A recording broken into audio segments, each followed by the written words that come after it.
चोऱ्या माऱ्या करता, लोकांना फसवता, लाजा वाटत नाही का तुम्हाला? हा? अरे आता आई आठवते का? हा? चांगल्या घरातला दिसतोय आणि चोऱ्या माऱ्या करताना लाज वाटत नाही का तुला? हा? अरे थांबा साहेब, या विचित्राचे या. अहो तुमची तो वाटत होतो, एकदम बरोबर टायमावर आलात तुम्ही. हाच तो चोर, तुमच्या मिसेसचं कार्ड चोरणारा.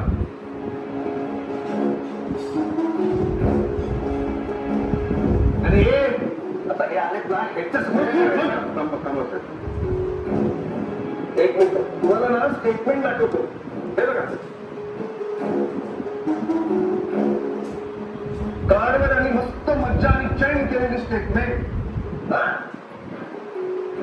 कॉफी शॉप काय, हॉटेल काय, शॉपिंग काय, वाईन शॉप काय, एकदम मज्जा मज्जा केली आहे.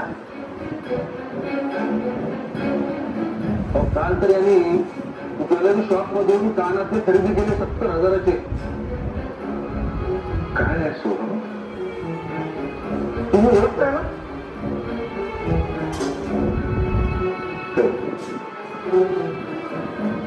म्हणजे कार्ड नक्की यांनीच वापरलं? 100% यांनीच वापरलंय. अहो काल जेव्हा कार्ड तुम्ही ब्लॉक केलं ना, तेव्हा हॉटेलमध्ये जेवायला गेला होता. सोबत कोण कोण होतं ते माहित नाही. 4,000चं बिल केलं यांनी आणि नंतर कार्ड माफ करायला गेला तर होईना. मग काय 1.5 लाखाचं घड्याळ तिकडे घाण ठेवलं. अहो 4,000च्या बिलासाठी 1.5 लाखाचं घड्याळ? त्या हॉटेल मालकाचा विश्वास बसला नाही, म्हणून त्या हॉटेल मालकाने याचा ऍड्रेस घेतला. तोच ऍड्रेस आम्हाला मिळाला आणि मग याचा आम्ही स्नॅप लावला. हा जसा बिल्डिंग खाली उतरला ना, तसं त्याला धरला आम्ही. ते 1.5 लाखाचं घड्याळ तुमच्या पैशातनं घेतलंय ते अजून कुणाला दंडवलंय ते बघायचंय आम्हाला. नाही त्याच्या आईने दिलंय त्याला. नाही दिलंय. वा या साहेब, हे तुमची कंप्लेंट आणि आमचा रिपोर्ट. त्याच्यावर सही करा.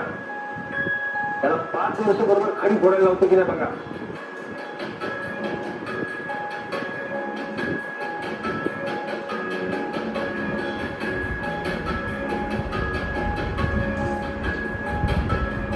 हे बघतो काय